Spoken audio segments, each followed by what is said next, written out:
I was going to record on this vehicle, but this is a maintenance client that I think I recorded in another video. I'm leaving now to my next job here by 9:30 to my second job. And here is the shop. Got all my simple equipment. Look at that. All I need, baby.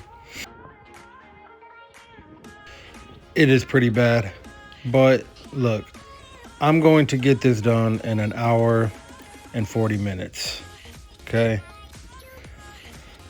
That's just what we do. Back in the day, this would have took me 4 or 5 hours. Nah, not anymore, man. Don't work that way. If you have detailing as your job and you're a job owner, then yes, that's fine. But if you're running a business, you can't do that. You got to figure out a way to get these done at quality, but also in a decent time. I know a lot of detailers will see that as impossible, but it's not.